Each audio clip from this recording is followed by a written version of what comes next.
Welcome to the LA Business Podcast, your destination to hear stories of how businesses grow and scale. I'm Robert Brill, CEO of Brill Media and the host of this podcast. Now, let's jump right into this week's interview. Hey everyone, welcome to another episode of the LA Business Podcast. Today our guest is Deborah Haile, CEO of Tiny Footprints. And Deborah has spent the last several years building a profitable publishing business with her 8-year-old son, Jonah. Jonah and Deborah, or Deborah and Jonah, are best-selling co-authors who love to share their world adventures and educate through travel. So how did you get into publishing children's books? And tell me about the involvement with your son, Jonah.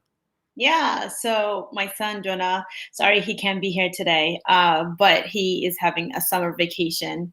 Sweet. School is off. They're at the beach, and I'm working. But he and I just traveled a lot when he was younger, and it all started just a working mom, just having some time with my son. I felt like traveling was the only way that I could escape the day-to-day things that were pulling me to the right and to the left. And so we started traveling, and from that, a lot of people kept asking, "How are you doing this?" And I feel like you have a lot of time off to do it and a lot of money.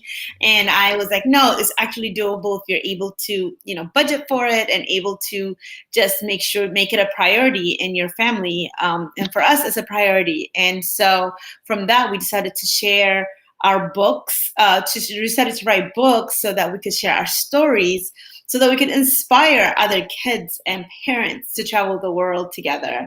And not only to travel, but also to just to learn what comes from traveling. So from that, our book publishing company was developed, Tiny Global Footprints.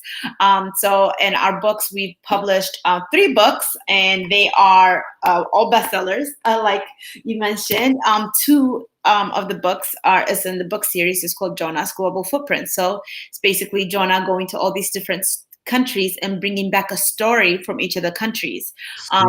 Yeah, and then Jonah, my 8-year-old now, when he was 7, he published his own first book. It's called Basketball or Soccer.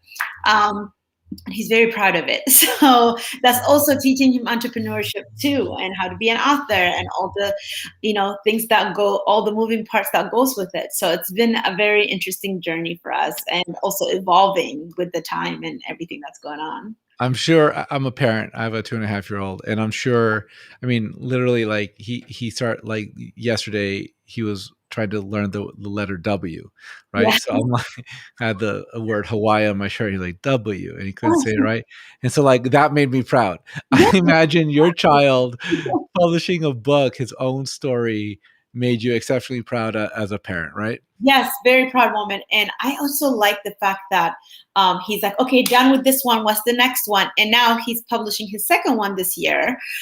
This was his first one, like you said, the basketball and soccer. And the second one is Daddy and Me. He decided to write about him and Daddy and all the fun activities that he does. And also just made it into a mysterious, this kid trying to find more about his dad and what he does at work, because he's so curious about it. And so he wrote a whole book about it, emailed the editor, and he's like, I'm ready to go. And now he's ready for illustrations. He should be published in the fall. How do you go about the process of working with a 7 or 8-year-old to publish a book? What are the steps you take? So I make him write the stories. I kind of help him brainstorm ideas when he's thinking of writing a book. I have to tell him, okay, so how do we make it more interesting? Yes, that's an interesting topic for you, but then how do we make it more interesting for anybody to want to gravitate and want to get your book? So let's talk. So I ask him questions to kind of pick his brain. And then I make him write like an outline of different topics and different ideas he's thinking, and then we kind of like put it together, and I'm like, okay, then you have an idea, so continue to write it. He wanted to write about him and Daddy, and I said, yeah, but everybody will say, oh, I want to write about me and my dad too, but how do you spice it up to make it more interesting? Then he's like, well, I'm always curious about what Daddy does, and I'm always asking him to go to work, and he always says, not this time, so I want to write about that because I want to go to work with him. He's like, you work at home, I see on video and calls all the time, but I don't know what Daddy does. So I was like, okay, that's a good topic right there. So he started, so he wrote something about that, but also talked about their relationship and how, how he looks up to him and everything. So, which is great for a father and son to read and kind of get this idea of, how to have this bonding moment together. So with our books, I just poke around to see, to make him think like broader when it comes to writing books. And then once he has an idea going of what he wants it to be, then he just sits and he just types away in his laptop. And he makes, after school, that's all he's been doing the last like 2 months. And then after that, we send it to the editor basically, and then going through the editing process. And then after, now that the editing's done, he's going to send it to the illustrator. And he is very detailed. The first book I helped him, he sees me doing it, so I send her pictures of how we want the images to look and how we want the illustrations to look. So he kind of gives her direct examples of how he wants his books to look. And then with the editor, he goes back and forth with the editor too. Well, I want to add this and I want to add that. We'll have like a video chat with the editor to talk about it. And he's involved in the process. I have like videos of him just being very descriptive, and I see how he was with the first book and how he is now, his confidence level. He was like taking over the conversation, so which is amazing. We want to teach that to our kids, just even in their day-to-day life, to be confident. So it's interesting, right? So you're effectively teaching Jonah entrepreneurship. It's almost like the benefit of like a school project, right? You do a school project, you learn something, you get some experience with it. And this is an ongoing passion that he can have and take with him and apply to whatever, because the Yeah. tenets are the same, right? You get something done, you iterate on it, you gain more confidence in the project and the tasks that you do, and then by the time you do it for 10 times, you feel very comfortable being right, being wrong, collaborating. Those are such great life skills. Yes, absolutely. I mean, I feel like that's another way another reason we travel too. From traveling, we get that too, like this ambiguous way of like, I don't know what's going to happen. We have an idea, we have an itinerary that we're supposed to follow and things that we're supposed to do, but things don't go according to plan all the time. So to kind of just, when things don't go according to plan, how do you navigate that? How do you problem solve all these issues that come up? What happens if you get sick? What happens if you go to a country and you didn't think you were going to stay another night and you have to stay another night and you don't know the language? Stuff like that, Mhm. that just pop up when you're traveling. He's been to 11 countries now. And from that, he's 8, so he is starting to remember the last few. But he has pictures, so he remembers obviously the other ones too, but he has like very descriptive memory of some of the stuff that we encountered in Thailand and some of the stuff encountered in South Africa and in Eritrea, in Dubai. So he's like, oh, mommy, you remember when we had to stay overnight in Dubai and we didn't plan on it and we had to get a hotel, we had to walk around and the gold souk to find it? I'm like, yeah, you remember that? You were 5 or 6, so I'm happy you do. So I feel like everything I try to teach, everything kind of like connects in a way. It's teaching them life lessons, to be to grow up to be a person that's able to problem solve and able to be confident in, himself and the stuff that he's doing with, the writing that teaches him that. So between our travels and our books and our business, the Tiny Global Footprints, it's like he's learning so much, and it's amazing how it has affected him as a person, and I see the growth in him, which is, like you said, the W made you proud, and this definitely makes me proud every day. When Of course. yeah, he took over the conversation with the editor. He was like, no, that's not how I was thinking. I was thinking, and I was like, okay, I'm not going to say anything. So That's incredibly valuable. yeah, I agree. When you think about the business, did you set out to have Tiny Global Footprints be what was the fundamental goal for Tiny Global Footprints? Was it an entrepreneurial exercise for Jonah and your family? Is it like to make money? What's the mission here? Is it to learn how to do stuff? What's the mission here? Yeah, so to be honest with you, when we started, like I said, we started it just us trying to inspire other families, children and kids and parents to travel the world. So none of my plans were to create a business out of it and create and make money out of it or anything like that. It just grew in that way, though. Like, not only the books, we're publishing more books, but also just we are, we always we're in a lot of podcasts, a lot of radio shows, TV. Just became this entrepreneurial path, and that I didn't really plan on, to be honest. I have a full-time career, so this was just something Jonah and I were doing. And then, now it has taken over kind of like my thought on what I want to do, and it's giving me more I don't know, excitement and ammunition to keep going. But it's more to inspire families, and parents especially, to take their children out of the bubble that we live in, and go far away, not just to like Mexico or Canada, but to go further away to Asia and Africa and just other parts of the world. So my whole goal with this is to inspire more families to travel the world, and also to learn more cultures, and so that kids are not confined by the spaces we live in and the environments we live in, and they know that they can just touch the stars and be anything they want to be anywhere in the world. As you think about the goal, the finances, the economics of tiny global footprints, when do you start? How long have you been doing this? First of all, with tiny global footprints. Sorry. Okay. So yeah, we changed the name. So it's been a few years, but I start and then I had to stop, and then I'm going full course. So the last 3 years have been consistent. Mm-hmm. And just going more and publishing more books. We have 2 books publishing this month. Like I said, the one Jonah is publishing by himself, with Tiny Global Footprint. The Daddy and Me for Tiny Global Footprints, and then the Jonah Global Footprints book series that would be the 3rd book, basically. And how do you know when to like chase it? Like, how do you know when to put money against it, so that, like, how do you know when it's like, okay, I'm doing this, I'm getting some traction? At what point do you say, okay, now I'm going to spend some of my own money to really to amplify the message here, to grow the business? Like, what's the decision making process there?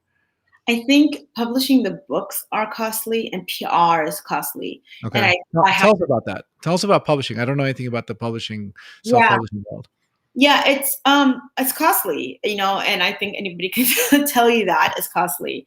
And what's been hard with the first book was I didn't anticipate I was going to spend as much. So this is our second book. This is the Finding My Amigo in Cuba. That's the second book. And then this is the first book that was published, the Searching for Elephants in Thailand. Yep. And to publish the first book, I had to get coaches to help me really understand how to publish a book. I'm not an author, nor have I ever known how to do. I mean, you write books, but I didn't know the process either. And so that was costly for me, because I had to get coaches to help me. The editing process was costly. Illustrations are costly. And then the PR part, where you have to do, yes, it's not only Instagram.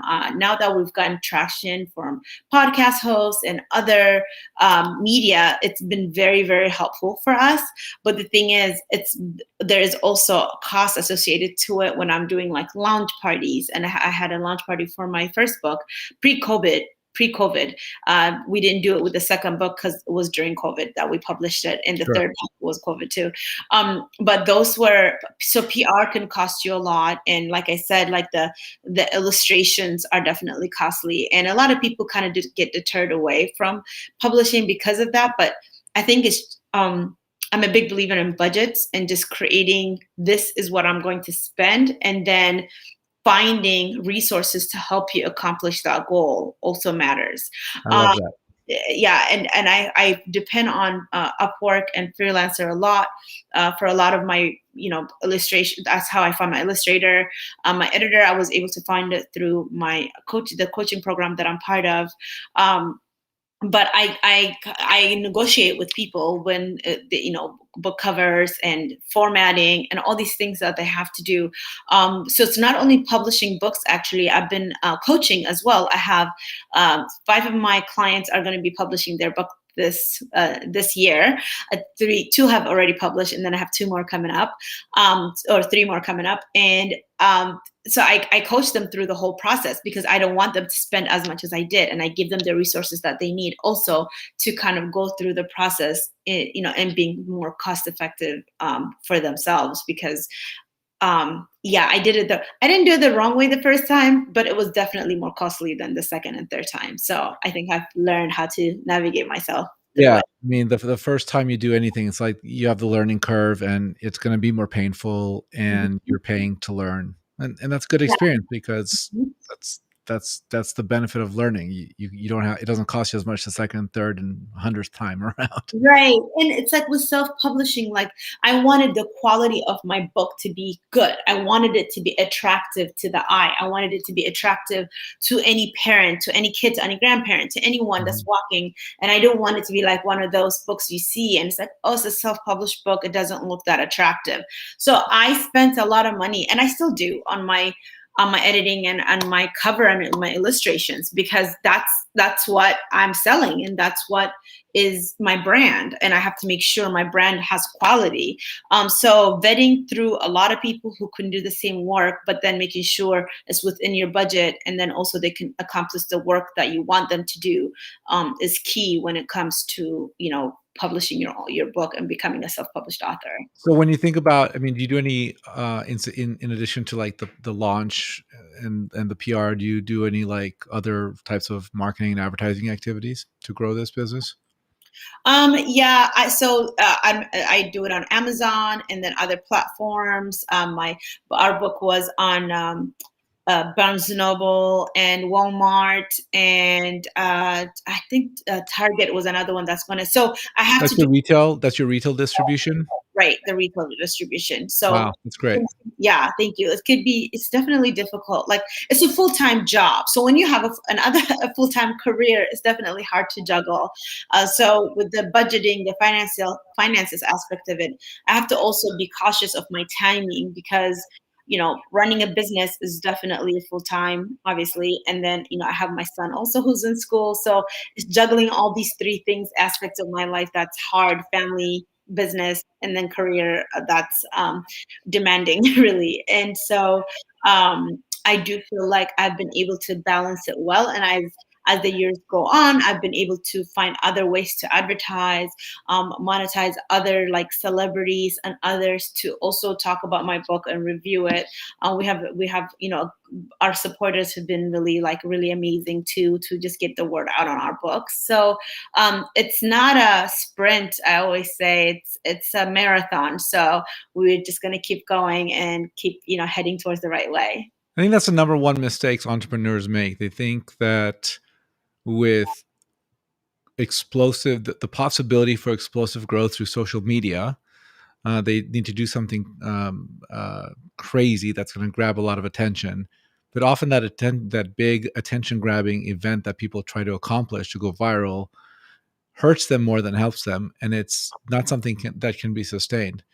And I Yep, find separately on the other side that entrepreneurs who are really focused on the long term opportunity that a business can become, they have an opportunity to grow. You build muscle on how to learn on how to do something effectively when the stakes are relatively low, so that when the stakes get a lot higher, exponentially higher, you then have an opportunity to kind of like know you have the muscle to sustain that growth.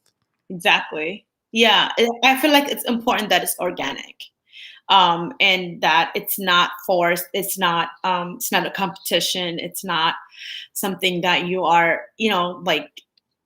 I feel like social media makes us feel like we're behind, because I feel like when I look at other Totally. authors or other entrepreneurs that are like, or travel bloggers, because I travel blog as well, right? Like that's we are travel blog influencers. My son, mom and son travel blog influencers. So I see all these aspects of my business, or coaches that are getting a lot more clients, and then I see the parents and their kids traveling like a lot more than we are, and writing and blogging about it. And then I see authors that are publishing books back and forth, and it makes me feel like I'm behind in all these areas that I'm trying to accomplish, and it's hard. Yes. It's really hard.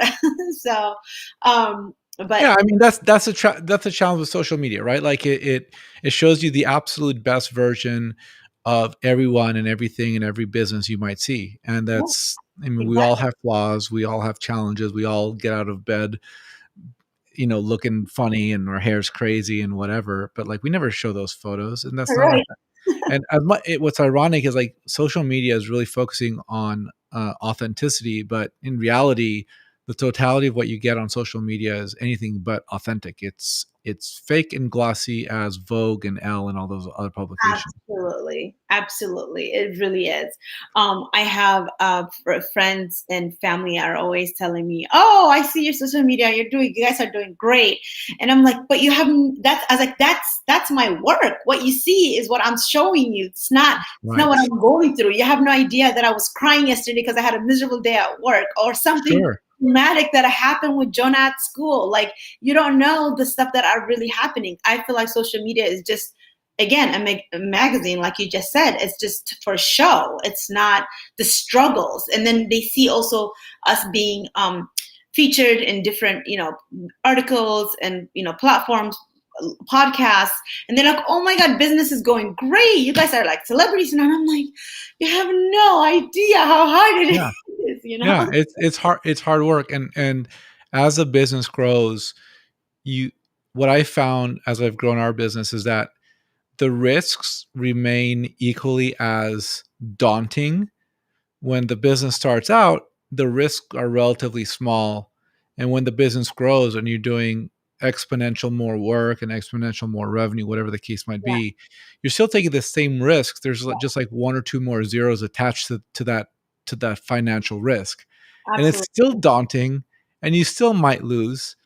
And that's it takes a special type of person. And I think what's interesting about your experience with your child Jonah is that he really is getting to see what it takes, the ins and outs of taking those risks. Because a lot of, you know I have this opinion that like a lot of the education system in our country is really focused in on teaching us how to be good workers.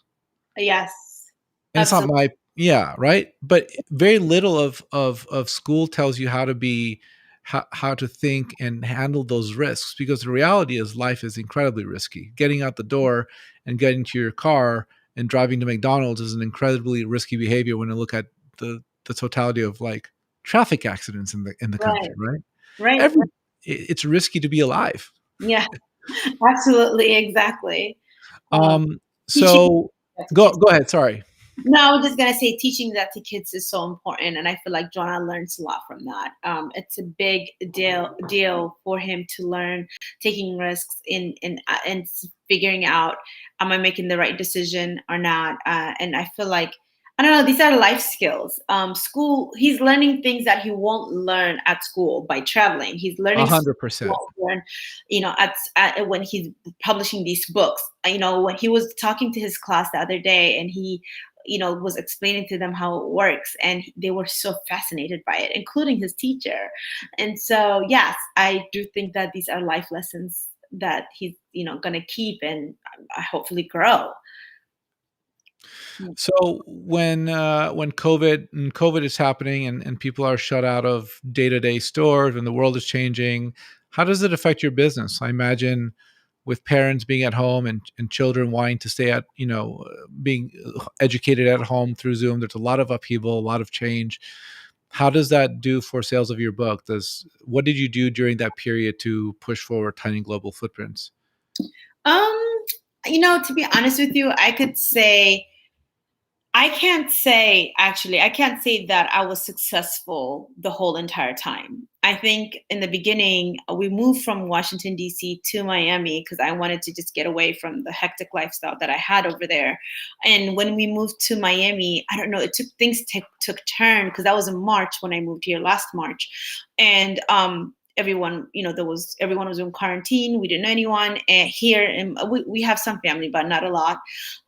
So believe it or not, I couldn't concentrate on the business. I just couldn't. I was like, I wanted to write I was in the middle of writing this book, and the plan was to publish the Finding My Amigo in Cuba, and I couldn't finish it. I don't know what the struggle was. I don't know if it was like I was just so stressed with, everything that was going on and just being home. And Jonah was homeschooling, and he's been homeschooling ever since then too. So it was a lot to take in.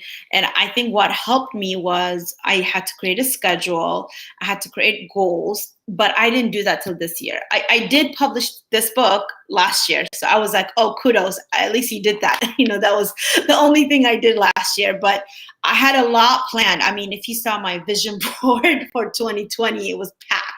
And I don't think I accomplished, and I think maybe three big things from there. I bought a condo and I published a book. So I'm like, okay, at least I did two big things. So I won't That's be great. hard on myself. Thanks. What does it look like for 2022? Like what how do you scale the business?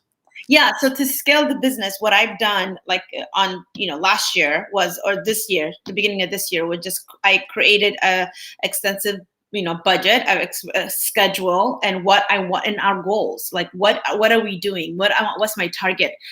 Like what am I trying to hit? How many clients am I trying to get for my coaching? How many books are we trying to publish with the Jonah Global Footprints? Is Jonah publishing his own? Then if so, like how many? Because that's also going to be costly for the publishing part. Sure. um, and also and then doing like author visits with schools and doing more PR with like podcasts and articles being featured. Like I wanted to push for that this year, and believe it or not, we've been featured in over 10 platforms. So and it's in growing. In That's excluding podcasts and countless podcasts. So it's been great. So I've been hitting my goals and in that way, and I'm happy about that. But also there's also the hardships of not meeting those goals because I am working full time. I'm in the legal field and it's very demanding. And then I do have a child who is being homeschooled. So with him, it's also another, I have to, when he's like, oh, it's lunchtime, mommy, we got to go take a walk or something because we've been home all day. And I'm like, oh God, I have an email to respond to, I have a call. But Legit. but I have to do it. But I'm like, okay, time out, and just like going out and taking that 10-minute walk with him or 8-minute walk with him always helped. And then bring back lunch, and just we had a very good schedule that worked for us. And I blocked off my calendar for work to things that I'm working on, like during lunchtime for him. I blocked off during my work schedule when it comes to the podcast interviews and other interviews that we're doing. And then also we did a lot of book selling workshops that we're doing. So how do we sell more books, basically? So I'm taking courses on that, and also trying to help my clients sell their books as well. There's a lot of ins and outs with that goes, and that goes along with the PR and marketing. So I've just been focused on the PR and marketing heavily, and then producing and publishing more books. Very cool. So 2 more books coming out this year, How basically. can tell us what's your website and how can people find you, Deborah? Yeah. So our website is tinyglobalfootprints.com, and our Instagram is tinyglobalfootprints. And DM us and email is hello@tinyglobalfootprints. So if you do Tiny Global Footprints, we're easy to find. And Jonah is sad that he's not here. Maybe next time he can join. And he's a bit of a character, so you could get his perspective of entrepreneurship too. He's very cute. What a cute Yeah, little boy. thank And you so looks like he has a lot of personality. Yeah, thank you. Yeah, thank you. He Deborah does. Haile, CEO of Tiny Global Footprints. Thank you so much for being with us today. Thank you, Robert. I appreciate the opportunity.